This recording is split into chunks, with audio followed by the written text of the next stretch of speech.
Hello बच्चों, पिछले वाले लेक्चर में अपन ने देखा था कि फ्रस्ट्रेशन क्या होता है, उसके प्रकार क्या है, उसके टाइप्स क्या है।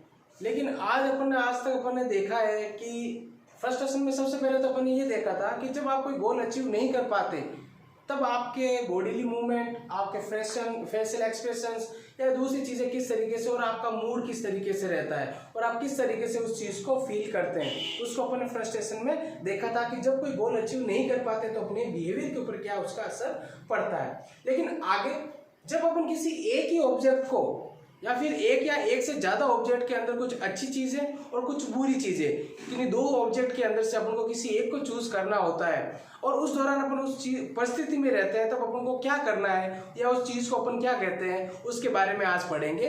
तो आज का जो अपना टॉपिक है वो है कॉन्फ्लिक्ट। आपने सुना होगा हर बार कहीं ना कहीं कि कॉन्फ्लिक्ट क्या होता है, कैसे होता है। तो अगर कॉन्फ्लिक्ट का अगर अपन हिंदी में अगर इसका मतलब समझे तो ये एक झगड़ा या फिर किसी तरीके का संघर्ष या विवाद, ये किसी और इंडिविजुअल से नहीं, खुद का खुद से ही होना। यानी अगर झगड़े की बात करूं तो आप अगर किसी एक चीज को चूज करना चाहते हैं या किन्हीं दो चीजों को चूज करना चाहते हैं, उनमें कुछ चीज अच्छी है कुछ चीज बुरी है, लेकिन आपको वो उसके अंदर पाई जाने वाली अच्छी चीज आपको अट्रैक्ट करती है, लेकिन कहीं पर ना कहीं उसके अंदर एक बुरा पहलू होता है। तब आप कंफ्यूज हो जाते हो कि क्या करें। उसी परिस्थिति को अपन कहते हैं कॉन्फ्लिक्ट। दोनों में से चूज करना, आप एक तरह का संघर्ष कर रहे होते खुद में कि हम उसको चूज करें या नहीं करें, और दूसरा विवाद खुद का खुद से ही होता कि ये करना चाहिए या नहीं करना चाहिए। तो आज अपन बात करेंगे कॉन्फ्लिक्ट के बारे में।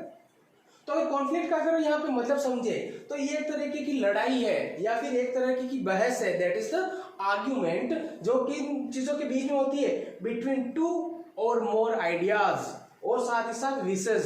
यानी आपके सामने कोई दो या दो से अधिक ऐसी परिस्थितियां है, ऐसे ऑब्जेक्ट है जिनके अंदर कुछ आइडियाज या फिर कोई विशेष है जिसके अंदर आपको किसी एक चीज को चूज करना होता है और वो आप नहीं कर पाते, तो उसी को अपन कहते हैं कॉन्फ्लिक्ट। अगर पुरानी भाषाओं में अपन देखें तो कहते थे कि धर्म संकट में फंस गए, ये करे या नहीं करे, तो वो सारी चीज है, तो उसी को अपन एक इनडायरेक्ट तरीके से बोल सकते हैं कॉन्फ्लिक्ट। आगे अपन देखेंगे कि इसकी डेफिनेशन के बारे में। तो डेफिनेशन ये कहती है इसकी कि it is a clash of interest. Clash का मतलब आपस में भिड़ना, एक दूसरे के आमने सामने हो जाना। किसका? आपका इंटरेस्ट, जो आपका इंटरेस्ट है उसके अंदर क्या हो जाना, क्लेश हो जाना, उसी को कॉन्फ्लिक्ट कहा गया है। आगे इसके बारे में और बोला गया कि ये पेनफुल इमोशनल स्टेट है, इमोशनल किसी एक सेल्फ की कि पेनफुल कंडीशन है कि चूज करे या नहीं करे, और इसके अंदर क्या है जिसका रिजल्ट क्या रहता है, विच रिजल्ट फ्रॉम टेंशन। आपको तनाव होता है बिटवीन अपोज्ड विशेष, दो अलग अलग विशेष, जो दो अलग अलग चीजें आप चाहते हैं उनके बीच में आपको क्या होता है, चूज करने में टेंशन होती है, इसी को अपन बोलते हैं कॉन्फ्लिक्ट। और ये डेफिनेशन किसके द्वारा दी गई थी? ये दी गई थी डगलस एंड हॉलैंड के साइंटिस्टों द्वारा। ये दो साइंटिस्ट हैं जिन्होंने इसके कॉन्फ्लिक्ट के बारे में बताया। फिर आगे अपन बात करते हैं टाइप्स ऑफ कॉन्फ्लिक्ट क्या होता है। आमतौर पे देखा गया है कि कॉन्फ्लिक्ट आपको एक या एक से ज्यादा ऑब्जेक्ट के बीच में या एक ही ऑब्जेक्ट में दो विशेष के बीच में, तो आप उसके बीच में कॉन्फ्लिक्ट हो जाता है। पहला अगर अप्रोच कॉन्फ्लिक्ट की बात करें, अप्रोच का मतलब यदि कोई इंडिविजुअल है उसके सामने दो ऐसी चीजें हैं जिनको वो अप्रोच करना चाहता है, जैसे कि गोल 1,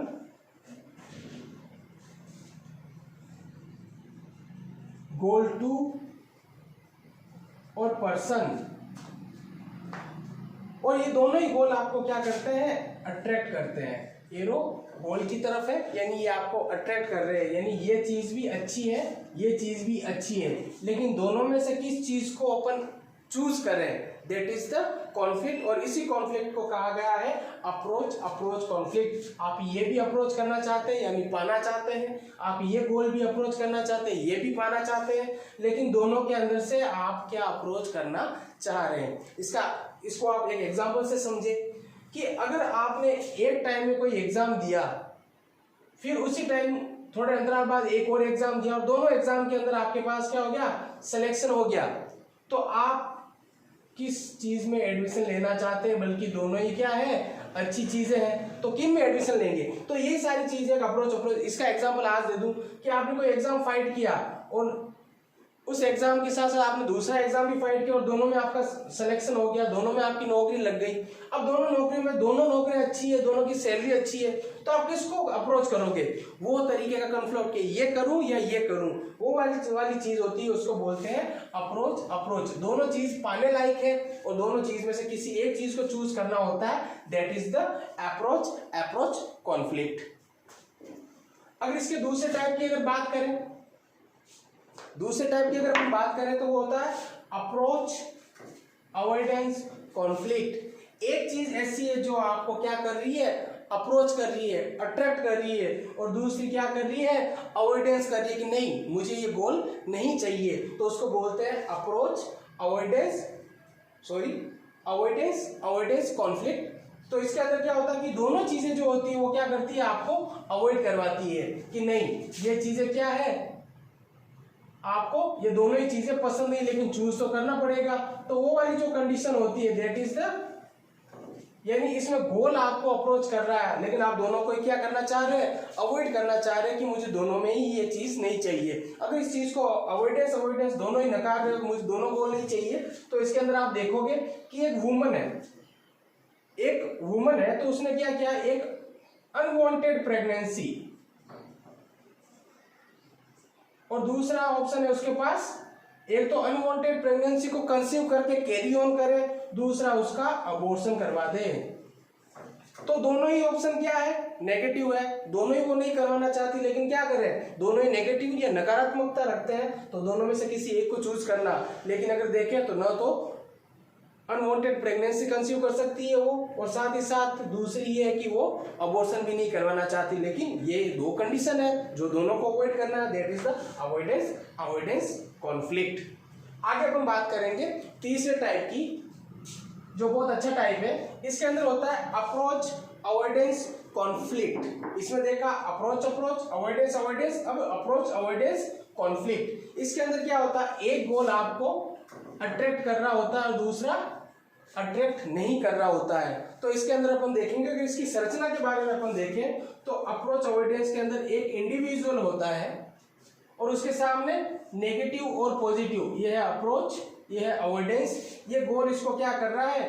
अट्रैक्ट कर रहा है, ये गोल उसको अट्रैक्ट कर रहा है और ये इंडिविजुअल इसको अट्रैक्ट कर रहा है। तो ये अट्रैक्ट बाय द गोल, ये होता है रिपील्ड, इग्नोर, या फिर वो नहीं चाहते, नेगेटिविटी है, और ये पर्सन है दोनों में। तो इसके अंदर ये है किसी एक इंडिविजुअल या किसी एक गोल के अंदर ही नेगेटिव और पॉजिटिव चीजें होती है, तो उसको अब अप्रोच करें या ना करें। इसको एग्जांपल से समझे कि अगर कोई एक मेल है, वो फीमेल से शादी करना चाह रहा है, लेकिन उसको पता लगा कि इसके अंदर कुछ चीजें अच्छी है और कुछ चीजें बुरी है।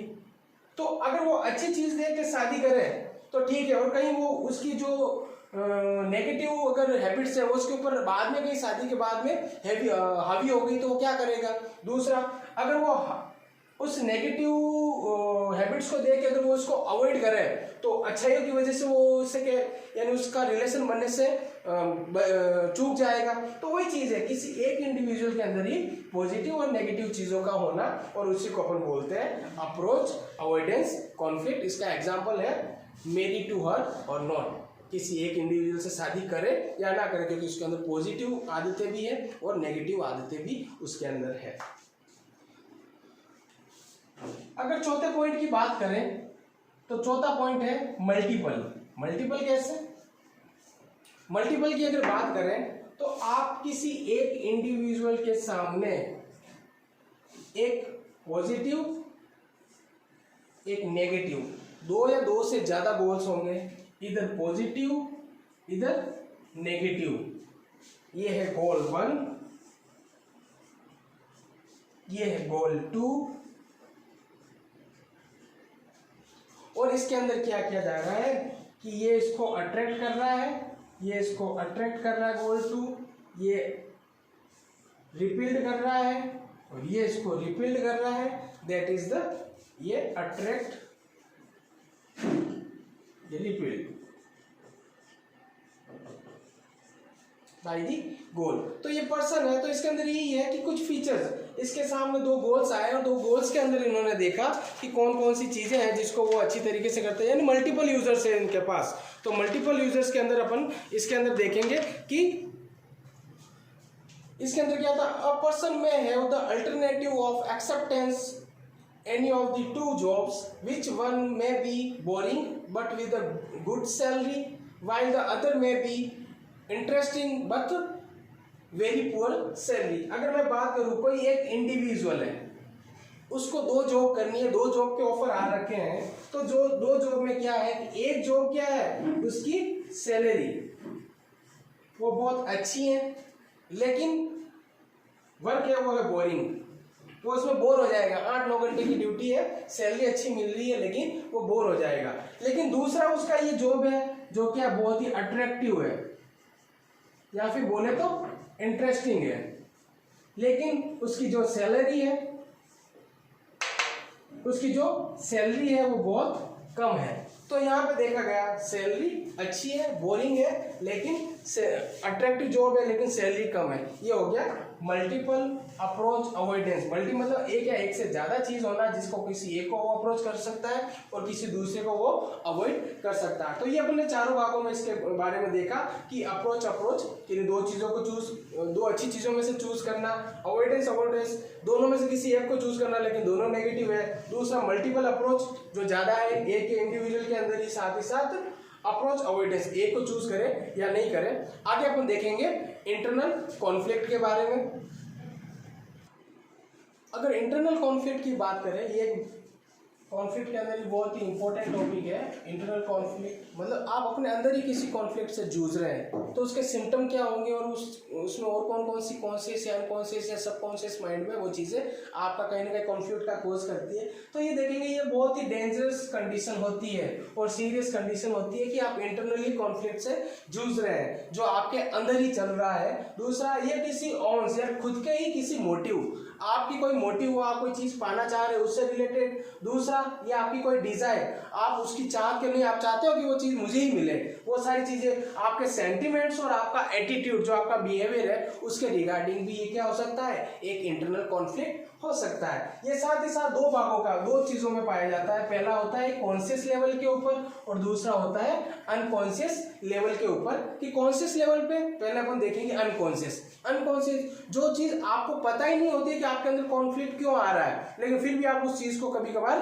डिनाई करते हैं कि नहीं ये चीज पता नहीं कहां से आ रही लेकिन मेरे अंदर है, तो वह है रियल मोटिव अननोन। इसका रियल कॉज आपको पता नहीं होता कि आप क्यों कॉन्फ्लिक्ट में आए, लेकिन फिर आप फिर भी उसको फॉलो करते जा रहे हो। ऐसा जो कॉन्फ्लिक्ट होता है उसको बोलते हैं अनकॉन्शियस कॉन्फ्लिक्ट, जो अनकॉन्शियस माइंड के अनकॉन्शियस लेवल की वजह से होता है। अगर कॉन्शियस की बात करें तो ये इसका कॉन्शियस जो कॉन्फ्लिक्ट होता है इसका मेन रिस्पॉन्सिबल जो चीज होती है वो ये होती है कि आवर इमोशनल डिजीज, आप किसी मानसिक या आपके बिहेवियरल डिसऑर्डर की वजह से आप उस चीज से सफर कर रहे हो। साथ ही साथ it is related to your psychiatric, आपके मेंटल डिसऑर्डर, कोई सा भी मेंटल डिसऑर्डर हो सकता है, वो बिहेवियरल हो सकता है, सिजोफ्रेनिक हो सकता है, मूड डिसऑर्डर हो सकता है, उनकी वजह से क्या होता है आपका कॉन्शियस लेवल इसके लिए रिस्पॉन्सिबल होता है। तो these are the internal conflict. अब अपन देखेंगे कि ऐसे कौन कौन सी चीजें हैं, जैसे कि पिछले लेक्चर में अपन ने देखा फ्रस्ट्रेशन और अब अपन ने देखा कॉन्फ्लिक्ट। अब देखेंगे कि जब आपके अंदर कभी फ्रस्ट्रेशन आ जाए या कॉन्फ्लिक्ट आ जाए तो इनका सॉल्यूशन कैसे करेंगे, सॉल्यूशन करने के तरीके कौन कौन से हैं वो अपन अब देखेंगे।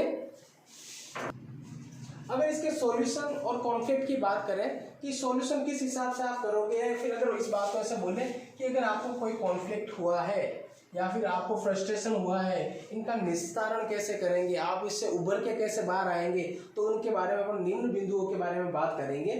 सबसे पहले जो आपके अंदर कॉन्फ्लिक्ट या फ्रस्ट्रेशन पैदा कर रहा है उस सोर्स के बारे में पता कीजिए कि कौन सा ऐसा मेन स्रोत है जिसके वजह से आपके अंदर कॉन्फ्लिक्ट या आपका संघर्ष में या विवाद हो रहा है, आप खुद ही फ्रस्ट्रेट हो रहे हो। तो वो सारी चीजें, तो पहले सोर्स को आइडेंटिफाई करना, अगर सोर्स को रिमूव कर सकते तो ठीक, नहीं तो उसमें कुछ मॉडिफिकेशन लेके आना। तो कैसा है चेंज एंड कंट्रोल। अगर आप उस सोर्स को आप अगर चेंज नहीं कर सकते कि नहीं सोर्स तो यही रहेगा, तो आप क्या करोगे उसको कंट्रोल करना सीख जाएगी कि हाँ उसका किस लेवल पे आपको यूज में लेना है ताकि आप में कॉन्फ्लिक्ट या फ्रस्ट्रेशन ना आए। दूसरा, अगर कंट्रोल भी ना कर पाए तो आप उसके अंदर क्या लेके आ जाइए चेंज, आप उसको चेंज कर दीजिए। जरूरी नहीं कि आप उस कॉन्फ्लिक्ट या उस सोर्स के साथ आगे जाए और बाद में आपको कॉन्फ्लिक्ट या फिर फ्रस्ट्रेशन अराइज हो। फिर आगे देखेंगे डिसाइड इंपॉर्टेंट थिंग्स। सबसे पहले आप जब सोर्स या हुआ ऐसा कुछ या आप उसको कंट्रोल नहीं कर पा रहे तो पहले इस चीज को कीजिए कि जो कॉन्फ्लिक्ट और फ्रस्ट्रेशन आ रहा है तो उसको डिसाइड करो कि इसके अंदर कौन कौन सी जरूरी चीजें हैं, और उसके बाद में आप क्या करो, टेक डिसीजन, एक सही तरीके का डिसीजन लो ताकि आप फ्रस्ट्रेशन से निजात पा सको। दूसरा, जो भी आपने एक्चुअल में जब भी फ्रस्ट्रेशन कॉन्फ्लिक्ट तब आएगा आपके पास जब कब वो क्या होगा, जब आप किसी सिचुएशन से गुजर चुके होंगे या गुजर रहे होंगे। तो आप क्या करो, जो भी आपने किया है, जो भी आपने पहले वाली जो एक्टिविटी की है उसको एक बार बैठ करके आराम से रिव्यू कीजिए कि आपने क्या क्या किया और उसमें क्या क्या गलतियां की। इससे क्या होगा, आप रिव्यू करोगे तो आप उस सिचुएशन को अच्छी तरीके से अंडरस्टैंड कर पाओगे और इससे आपको कॉन्फ्लिक्ट या फिर फ्रस्ट्रेशन से निजात मिल जाएगा। दूसरा देखें कि जब आप फ्रस्ट्रेशन, क्योंकि अपन ने देखा है किसी न किसी गोल की वजह से या सोर्स की वजह से क्या होता है, आपके अंदर कॉन्फ्लिक्ट या फ्रस्ट्रेशन आता है तो क्या कर सकते हैं अपन, अपना जो गोल है उसको अपन चेंज कर सकते हैं, जिससे आप क्या कर सकते हो, इन चीजों से बच सकते हो। दूसरा देखें अचीव सब्स्टिट्यूट गोल। आपने देखा कि आमतौर पे कि आप किसी जब एक मेन गोल के ऊपर आप फोकस करते हो और उसको अचीव नहीं कर पाते तो इसके मिलता जुलता आप क्या करते हो, सेकेंडरी गोल। अगर सिंपल सा एग्जांपल दूं कि आप अगर एडमिनिस्ट्रेटिव में जाना चाहते हो, आप आईएएस बनना चाहते हो या ऐसा कुछ अच्छे बड़े ओहदे पे जाना चाहते हो, आपने खूब तैयारी की लेकिन कॉन्फ्लिक्ट फ्रस्ट्रेशन आया तो आप क्या कर रहे हो, आपने लोअर रैंक वाली पोजीशन भी लेकर के अपने आप को सेल्फ सेटिस्फाई कर सकते हो जो एडमिनिस्ट्रेशन की हो कुछ इस तरीके से। तो आप गोल चेंज करके भी कर सकते हो, दूसरा आप उसका सब्स्टिट्यूट गोल भी अचीव कर सकते हो। साथ ही साथ टेक एडवाइस। कभी कभार क्या होता है कि हम हमारे कॉन्फ्लिक्ट की वजह से हम दूसरों से सजेशन लेना भूल जाते हैं कि हम उनसे कुछ राय लेवे, नहीं, हम अपने ऊपर ही गोल ओरिएंटेड होकर के या सेल्फ अगर ऐसा बोले कि खुद को ही आप गोल के लिए रास्ते में आगे बढ़ाते जा रहे हो तो वो चीज़ें क्या करती है आपको, तो अच्छा होगा कि आप एक्सपर्ट्स, अगर इसको अगर दूसरी भाषाओं में बोलूं कि आप किसी से काउंसलिंग ले सकते हैं, आजकल बहुत चलन में है। तो एक्सपर्ट, आप जो उसमें पीएचडी हो, जो आपसे अपर ग्रेजुएशन हो या फिर आपसे ज़्यादा उसने पढ़ाई कर रखी हो या एक्सपीरियंस हो, उस एक्सपर्ट से आप राय लीजिए। साथ ही साथ आप अपने दोस्तों के साथ उस चीज़ के बारे में कंसल्ट कीजिए, क्या पता आपको सॉल्यूशन मिल जाए। दूसरा, आप अपने संबंधी, मदर, फादर, रिलेटिव, अंकल, कोई भी है, आप इन्हीं से भी आप क्या कर सकते हो, सजेशन लेकर के उस कॉन्फ्लिक्ट से या उस फ्रस्ट्रेशन से दूर हो सकते हैं। दूसरा है एक्सप्रेस फुल। आप अपनी फीलिंग को फुल अच्छी तरीके से एक्सप्रेस करो कि वो पॉजिटिव हो चाहे नेगेटिव हो, क्योंकि आप जब काम करोगे तो कुछ अच्छाइयाँ भी होगी उसमें और कुछ बुराइयाँ भी होगी, क्योंकि आपने वो चीज़ की है। तो अगर कुछ अच्छी बातें थी तो आपने वो भी की और कुछ नेगेटिव थी आपने वो भी उसके अंदर, तो आप खुल के बोलो कि मेरी ये कमियां हैं और मेरी ये अच्छाई है, और उसकी वजह से आपको क्या मिलेगा, उस सोर्स को बदलने के लिए, गोल को चेंज करने के लिए, सोर्स को कंट्रोल करने के लिए आपके पास क्या मिलेगी, आपको इमोशनली पावर मिलेगी। तो ये भी होगा कि जब आपको पता होगा कि आपके नेगेटिव पॉइंट कौन से हैं, पॉजिटिव पॉइंट कौन से हैं, तो वो भी आपको क्या करेंगे, एक्सप्रेस करने के लिए फीलिंग मिलेगी। साथ ही साथ स्ट्रिक्ट, अगर आप इनमें से कोई एक भी ऑप्शन क्या नहीं करना चाहते, चूज नहीं करना चाहते, तो आपके अंदर क्या होगा, स्टिक विद डिसीजन। आप बार बार उसके अंदर प्रैक्टिस करते रहेंगे। एक बार अटेम्प्ट किया नहीं पास हुए, 2 बार अटेम्प्ट किया नहीं पास हुए, 3 बार अटेम्प्ट किया नहीं पास किए, तो आखिर में कहीं ना कहीं जाकर के आप क्या करोगे, अपने गोल को अचीव कर लोगे। तो ये सारी चीजें हैं जो आमतौर पर लोगों के अंदर देखी जाती है, लेकिन पेरेंट्स को और इनको पता नहीं होता कि वो किस तरीके से अपने बच्चे को अंडरस्टैंड करें कि वो भी कॉन्फ्लिक्ट में है या फ्रस्ट्रेशन में है। उनके सिम्टम्स देख करके आप पता लगा सकते हो कि बच्चा किस दौर से गुजर रहा है। साथ ही साथ अगर आपको पता नहीं है कि आप एज ए पेरेंट्स, तो आप इन चीज़ों को यूज़ में लेकर के आप अपने आप को अपनी जो जनरल लाइफ है उसके अंदर इस चीज़ को एक्सप्रेस करके आप इन चीज़ को समझ सकते हैं। तो साइकोलॉजी का मतलब ये है कि आप किस तरीके से अपने आप को जान पाते हो और अपने आसपास के वातावरण और उनमें रहने वाले लोगों को समझ सकते हो। तो यहाँ पे अपना कंप्लीट होता है कॉन्फ्लिक्ट, और साथ ही साथ दोनों का साथ में सवाल पूछा जाता है। इसको अगर अपन बोले तो ये इम्पोर्टेंट है क्योंकि ये चीज़ क्या है, कॉन्फ्लिक्ट के अंदर भी आती है और फ्रस्ट्रेशन, दोनों का क्या है, मिला जुला रूप है। तो आप कॉन्फ्लिक्ट और फ्रस्ट्रेशन और साथ ही साथ उनका सॉल्यूशन आप किस तरीके से निजात पाओगे, ये इसमें देखने को मिलता है। Thank you.